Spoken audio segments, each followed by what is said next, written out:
तो हमारे साथ इस समय एक्सक्लूसिवली बात करने के लिए व्यूअर्स जुड़ रहे हैं जाने माने पोएट मनोज मुंतशिर, जो आज हेडलाइंस में भी है, न्यूज मेकर भी हैं।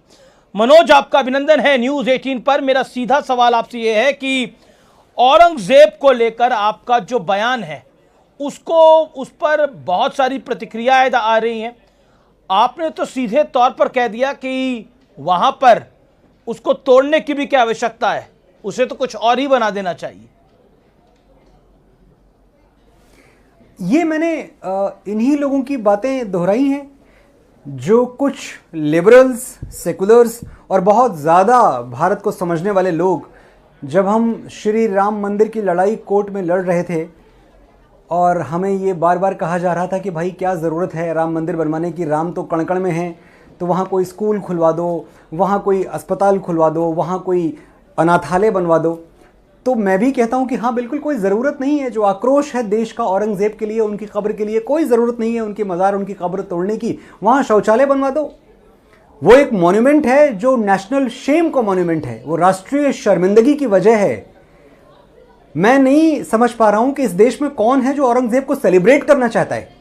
लेकिन शौचालय बनाने का इस बात पे आपत्ति है कि उस आतताई की, उस आक्रांता की, उस दुराचारी की कब्र तोड़ी जाए। मनोज, मेरा आपसे काउंटर प्रश्न ये है कि शौचालय बनाने की आप बात कर रहे हैं, अब इस पे भी विवाद हो जाएगा।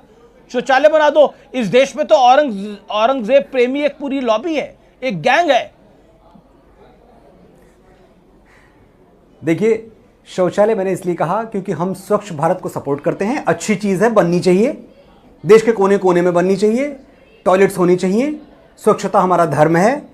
और अगर औरंगजेब की कब्र, जिसको कि मैं तो टूटने से बचा रहा हूं, क्योंकि जिस तरह से हमारे हिंदू भाई बहनों का आक्रोश है, वो तो तोड़ने की बात कर रहे हैं, मैं तो बचा रहा हूं, मैं सुरक्षित रख रहा हूं कि भाई मत तोड़ो, रहने दो, ये कैसा सुरक्षित है? क्षमा करो, हमारा क्षमा धर्म है, क्योंकि उसको उसकी सही जगह दिखाई जा रही है।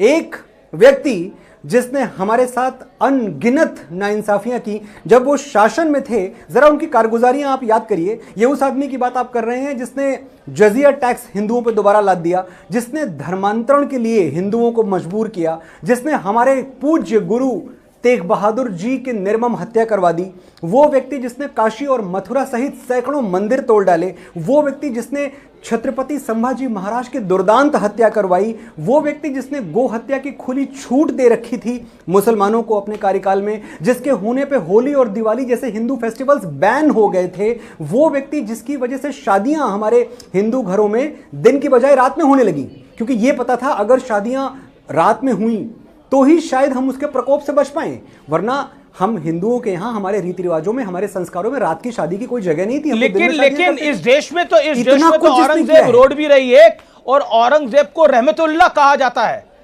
और इस देश में एक नहीं कई नेता हैं जो औरंगजेब प्रेमी लॉबी के बड़े हिस्से हैं। वो कहते हैं मंदिर बनाया औरंगजेब ने। इनके दिन, जी बिल्कुल, ये वो लोग हैं जो औरंगजेब को जिंदा पीर कहते हैं। मैंने भी सुना है, ऐसे लोगों की बातें सुनी हैं, और इनको शर्म नहीं आती है कि एक ऐसे देश में जिसका इतिहास औरंगजेब ने खून से रंग दिया है, जिसके इतिहास में अगर आप उठा के देखेंगे तो सबसे ज्यादा लाल पन्ने औरंगजेब के दिए हुए हैं, उसकी हिमायत में ये लोग खड़े होते हैं। और दुख तब होता है जब कुछ हमारे मुसलमान भाई बहन इनसे गुमराह होते हैं, जब मस्जिदों के मेंबरों से तकरीर की जाती है औरंगजेब के फेवर में, और एक बहुत बड़ा मुस्लिम समुदाय गुमराह होता है, उसको जिंदा पीर समझता है, उसको औलिया समझता है, तो मुझे तकलीफ होती है। मैं एक सीधी सी बात कहना चाहता हूं कि हमारे भारतवर्ष में, छत्रपति शिवाजी महाराज और महाराणा प्रताप के भारतवर्ष में, दारा शिकोह के इस्लाम की पूरी जगह है, उसका सम्मान है, उसकी हम इज्जत करते हैं। लेकिन औरंगजेब के इस्लाम की न कोई जगह है और ना हम वो जगह रहने देंगे अब। जी, लेकिन औरंगजेब की जब तारीफ करते हैं, कसीदे पढ़ते हैं लोग, मैं अबू आजमी की बात कर रहा हूं, मैं इमरान प्रतापगढ़ी की बात कर रहा हूं, ये तो बड़े नेता हैं। आपके मन में क्या थॉट आता है? मैं असदुद्दीन ओवैसी की बात कर रहा हूं, मैं अकबरुद्दीन ओवैसी की बात कर रहा हूं, मैं वारिस पठान की बड़े बात नेता कर रहा हूं। जी, ये तो बिल्कुल, ये वोट बैंक की राजनीति है, वोट बैंक की गंदी और छोटी और ओछी राजनीति है जो पूरी तरह से फेल हो चुकी है। हमने बार बार इलेक्शंस में देखा कि this is not working, but इनके पास है क्या और कहने के सिवाय। और एक बात जान लीजिए, इनके खिलाफ मैं कोई बयान इसलिए नहीं देना चाहता अमीश, क्योंकि मैं कितना भी ऊंचा बोल लूं, कितना भी अच्छा बोल लूं, लेकिन मैं कुत्ते से ज्यादा बेहतर भौंक नहीं सकता। मैं बात ही कर सकता हूं ना, मुझे भौंकना नहीं आता है। बटेंगे और कटेंगे इसकी लाइन से आप क्या समझते हैं? बटेंगे तो कटेंगे, इसको आप कैसे देखते हैं? ये बहुत सही लाइन है और बहुत सही वक्त पे कही गई है। मैं समझता हूं इस लाइन की टाइमिंग बहुत अच्छी है। देखिए, मैं पहले भी कह चुका हूं कि 1 और 1 मिलके 2 हो जाएं, ये गणित है। 1 और 1 मिलके 11 हो जाएं, ये संगठन है। 1 को 1 से मिलने न दिया जाए, ये राजनीति है। 1 को 1 के विरुद्ध खड़ा कर दिया जाए, ये कूटनीति है। और 1 है तो सेफ है, ये राष्ट्रनीति है। प्लानिंग तो यह है कि अगले कुछ सालों में, अगले कुछ दशकों में हिंदुस्तान को एक इस्लामिक स्टेट घोषित किया जाए। गजवाए हिंद कौन नहीं जानता? हम सब पढ़े लिखे लोग हैं, हम सब अखबार पढ़ते हैं, हम सबको पता है। तो वो गजवाए हिंद को आप कामयाब होते देखना चाहते हैं। और देखिए, गजवाए हिंद कामयाब होके रहेगा अगर आप बंट गए तो। और इसी के बारे में जब योगी जी कहते हैं कि बटेंगे तो कटेंगे, या कोई भी ये बात कहता है, तो शायद इशारा उसी की तरफ है। आरएसएस के दत्तात्रेय होसबोले जी का कहना है कि अब अपने देश में को इंडिया नहीं भारत कहना चाहिए, क्योंकि हम में भी अभी तक अंग्रेजियत का विचार कायम है, इसलिए हम इंडिया बोलते हैं। अब इंडिया और भारत में डिवीजन क्यों? पूरी दुनिया में शायद हम अकेले देश होंगे जो अपने आप को किसी दूसरे के दिए हुए नाम से बुलाते हैं। मैं फिर अपनी बात दोहरा रहा हूं, आप पूरी दुनिया का इतिहास उठा के देखिए, मुझे बताइए कि क्या कोई और देश है जो तो दूसरों के दिए हुए नाम से आपको बुलाता है? नहीं, इंडिया पे आपत्ति है। मेरा सवाल मनोज जी आपसे है, क्या इंडिया पे आपत्ति है दत्ता जी को भी और आपको भी?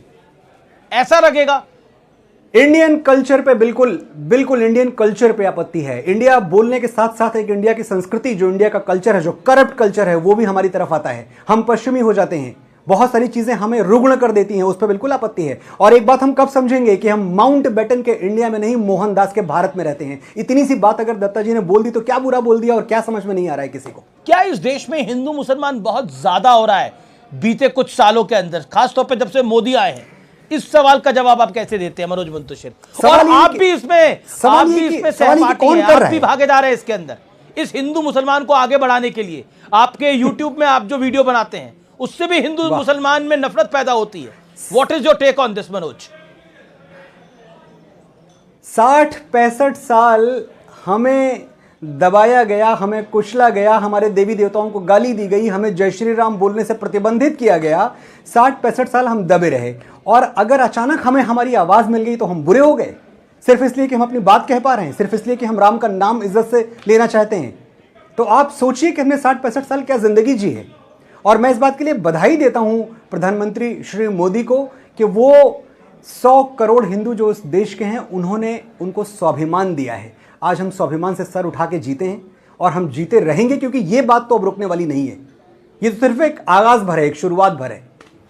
एक बात मैं और जाते जाते आपसे कह के जाऊंगा, मैं जानता हूं कि ये आपका चैनल देखते हुए अभी बहुत सारे लोग, वो हमारे बाप का हिंदुस्तान, तुम्हारे बाप का हिंदुस्तान थोड़ी है, ये जो एक सवाल है ये फिर उठेगा कि भाई हिंदुओं के बाप का हिंदुस्तान नहीं। एक तो ये कमाल है कि ये हिंदुस्तान है लेकिन हिंदुओं के बाप का नहीं है। मैं उनको एक जवाब देके जाना चाहता हूं कि नसों में सूर्यवंशी स्वाभिमान था और है, नसों में सूर्यवंशी स्वाभिमान था और है, सनातन से ही भगवा आसमान था और है। शिवाजी और राणा को पिता कहते हैं हम अपना, हमारे बाप का हिंदुस्तान था और है।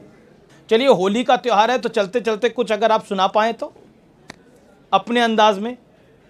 होली के मैं अब गीत और गजलें और नगमे क्या सुनाऊं, लेकिन मैं एक बात मैं देख रहा हूं चारों तरफ, ये भी तो मुझे बात तकलीफ दे रही है। होली नहीं मनाओ, क्योंकि होली मनाने से तो पूरा का पूरा इकोसिस्टम हिल जाएगा। आप पानी मत खर्च करो, पानी तो बहुत प्रेशियस चीज है। ये कमाल है, हमारी होली दिवाली पे फिर से, जैसे औरंगजेब के जमाने में बैन लगाया गया था, अब कल्चरल बैन लगता है। कल्चरल बैन क्या है कि नौजवानों को गुमराह कर दो कि भाई ये लोग पानी वेस्ट करते हैं। दिवाली पे अगर हमने दिए जला लिए तो अंटार्कटिका की बर्फ पिघल जाएगी। ये जो इस तरह का नैरेटिव है ना, इसका पूरी तरह से खंडन और इसकी निंदा करने की जरूरत है। मैं बड़े प्रेम से देशवासियों को कहना चाहता हूं कि ये राधा कृष्ण के प्रेम का उत्सव, ये सौहार्द का उत्सव, होली मनाएं, और जो लोग आपको होली मनाने से रोकते हैं उनको उनकी जगह दिखाएं। चलिए, बहुत बहुत शुक्रिया आपका हमारे साथ जुड़ने के लिए, अपनी बात करने के लिए, न्यूज़ 18 के साथ ये संवाद करने के लिए बहुत बहुत शुक्रिया मनोज मुंतशिर।